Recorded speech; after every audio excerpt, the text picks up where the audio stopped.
नमस्कार। मैं अर्चना Tripathi Shukla Hindi learn notes के यूट्यूब चैनल पर आपका स्वागत करती हूँ।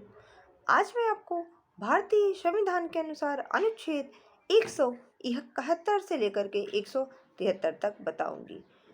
इससे पहले की पोस्ट में हमने भारतीय संविधान का अनुच्छेद 170 तक आपको बता चुके हैं। तो अगर आपने उस वीडियो को नहीं देखा है तो सबसे पहले आप उस वीडियो को देख लीजिए, जिससे कि क्या होगा, आपको आगे के अनुच्छेद पढ़ने में आसानी होगी।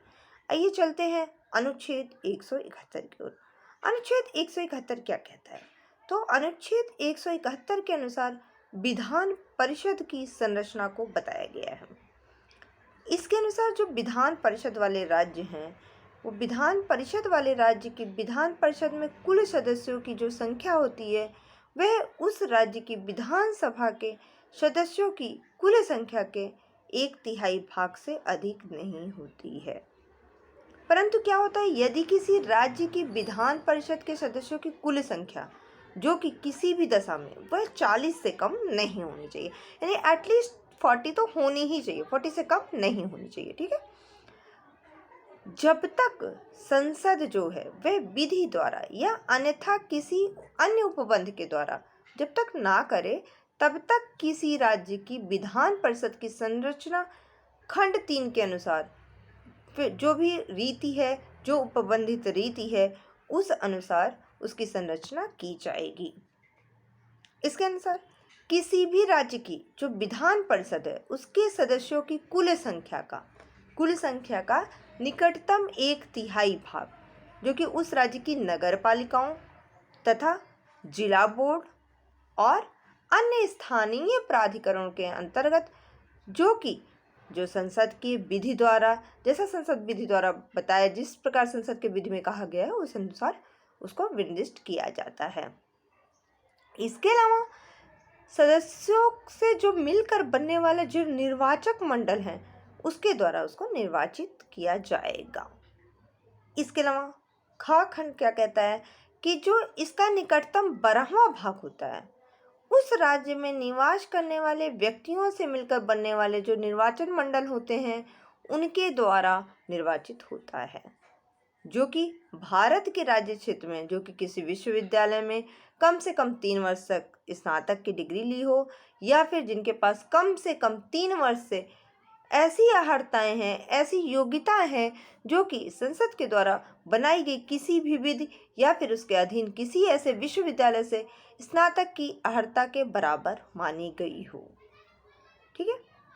इसके अलावा विधान परिषद के जो सदस्यों की कुल संख्या है, उसका निकटतम 12वां भाग ऐसे व्यक्तियों से मिलकर बनने वाले निर्वाचक मंडलों के द्वारा निर्वाचित होगा, जो कि राज्य के भीतर माध्यमिक पाठशालाओं में, जो कि निम्न स्तर की ऐसी शिक्षा संस्थाओं में जो कि संसद के द्वारा बनाई गई हैं, या फिर किसी विधि के द्वारा या फिर उसके अधीन विहित की जाए, जिसको पढ़ाने के काम में कम से कम 3 वर्ष तक लगे हुए हैं। यानी कि माध्यमिक शिक्षा बोर्ड में अगर 3 वर्ष तक पढ़ाने से लगे हैं, तो उनके सदस्यों को इसमें शामिल किया जाएगा। इसके अलावा उनके सदस्यों की कुल संख्या का निकटतम 1/3 भाग जो राज्य की विधानसभा के सदस्यों के ऐसे व्यक्तियों में से निर्वाचित होगा, जो कि विधानसभा के सदस्य नहीं होते हैं। शेष सदस्य जो होते हैं, वे राज्यपाल के द्वारा खंड 5 के उपबंधों के अनुसार निर्देशित किए जाते हैं। जैसे कि खंड 3 के उपबंध, खंड 4, खंड का, खंड खा, खंड गा के अधीन जो निर्वाचित होने वाले सदस्य होते हैं, वे ऐसे किसी प्रादेशिक निर्वाचन क्षेत्रों में चुने जाएंगे, जो कि संसद के द्वारा बनाई गई विधि द्वारा या फिर उसके अधीन जो विहित की जाए। यानी कि इन सभी उपखंडों के उपखंड के जो ख है, गा है, घा है के अधीन जो निर्वाचन होंगे, वे आनुपातिक प्रतिनिधित्व पद्धति के अनुसार एकल संक्रमणीय मत के द्वारा चुने जाएंगे। इसके अलावा जो राज्यपाल के द्वारा खंड 3 के उपखंड इंगा में अधीन नामदर्शित किए जाते हैं, ऐसे सदस्य ऐसे व्यक्ति होंगे जिनके साहित्य के क्षेत्र में, विज्ञान के क्षेत्र में, कला के क्षेत्र में, सहकारी आंदोलन, समाज सेवा विषयों से संबंध में विशेष ज्ञान या व्यवहारिक अनुभव प्राप्त होता है। जो अनुच्छेद 71 है, इसका संविधान संशोधन हुआ है, जो कि 7वां संविधान संशोधन अधिनियम 1956 की धारा 10 के द्वारा 1/4 के स्थान पर प्रतिस्थापित किया गया है। ये रहा अनुच्छेद 171। आइए चलते हैं अनुच्छेद 172 की ओर। अनुच्छेद 172 क्या कहता है? तो भारतीय संविधान का अनुच्छेद 172 कहता है कि राज्यों के विधानमंडलों की जो अवधि है उसको इसमें बताया गया है। जैसे कि इसमें बताया गया कि जो प्रत्येक राज्य की प्रत्येक विधानसभाओं को जो कि पहले ही विघटित नहीं कर दी जाती है, तो वह अपने प्रथम अधिवेशन के लिए एक जो नियत तारीख होती है उससे लेकर के 5 वर्ष तक वो बनी रहेगी। इससे अधिक अवधि के लिए वह नहीं जा सकती है। इस अवधि की समाप्ति का परिणाम विधानसभा का विघटन होगा। परंतु यदि इस अवधि को जब उद्घोषणा प्रवर्तन हो जाए तब संसद विधि के द्वारा ऐसी अवधि के लिए टाइम बढ़ा सकती है, जो कि एक बार में 1 वर्ष से अधिक नहीं होना चाहिए। अगर उद्घोषणा प्रवर्तन में ना रह जाने के पश्चात भी किसी भी दशा में उसका विस्तार 6 माह से अधिक नहीं बढ़ाया जा सकता है। यानी कि जो विधानमंडल की अवधि है वो बताई गई है कि भाई इसको बढ़ाया तो जा सकता है संसद के विधि द्वारा, लेकिन अगर संसद उद्घोषणा में अगर प्रवर्तन नहीं किया तो 6 माह से अधिक के लिए नहीं बढ़ाया जा सकता है। अगर उद्घोषणा में प्रवर्तन किया तो वह 1 वर्ष से अधिक नहीं बढ़ाया जा सकता है।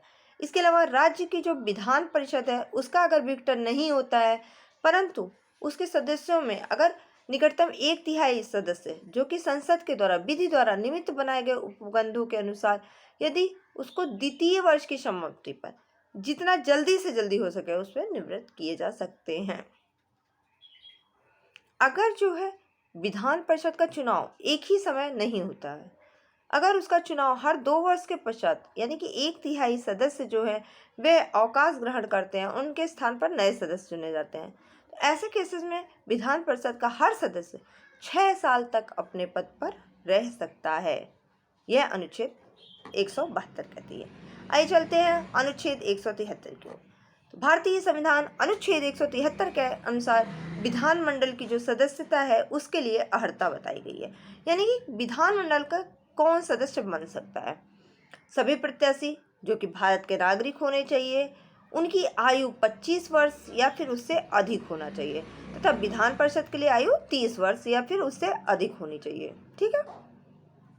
वह संसद के द्वारा जो भी अर्हताएं दी गई हैं वह सभी योग्यताएं रखना चाहिए उनको। वह भारत सरकार द्वारा राज्य सरकार के अधीन किसी भी लाभ के पद पर आसीन नहीं होना चाहिए। वे किसी न्यायालय के द्वारा पागल घोषित नहीं किया जाना चाहिए। वे किसी न्यायालय के द्वारा दिवालिया घोषित नहीं किया जाना चाहिए। वे संसद के द्वारा बनाए गए किसी भी कानून के अनुसार विधानसभा के लिए अयोग्य ना माने गए हों।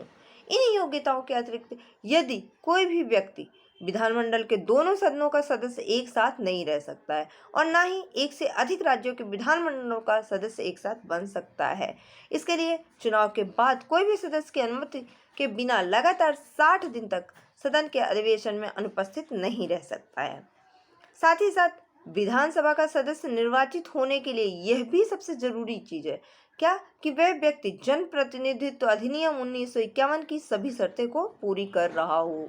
यानी 1988 में इस अधिनियम में संशोधन किया गया और इस संविधान में ऐसी व्यवस्था की गई कि आतंकवादी गतिविधियों में जो लिप्त हैं या जो तस्करी, जमाखोरी, मुनाफाखोरी, खाद्य पदार्थों को दवा में मिलावट करने वाले या महिलाओं के खिलाफ अत्याचार करने वाले व्यक्तियों को इस अधिनियम के प्रावधानों के अनुसार चुनाव में भाग लेने से वर्जित कर दिया जाता है। तो ये रही धारा 173। आज की वीडियो में बस इतना ही। अगर आपको हमारी वीडियो पसंद आई है तो प्लीज़ लाइक करें, शेयर करें, सब्सक्राइब करें, बेल आइकन दबाना बिल्कुल भी मत भूलिए, जिससे कि हमारी वीडियो आपको लगातार मिलती रहे। और लॉ संबंधित सभी जानकारी के लिए आप hindilawnotes.com हमारी वेबसाइट उस पर भी जाकर के विजिट कर सकते हैं। आपको लॉ संबंधित सभी नोट्स वहाँ पर उपलब्ध होंगे। धन्यवाद।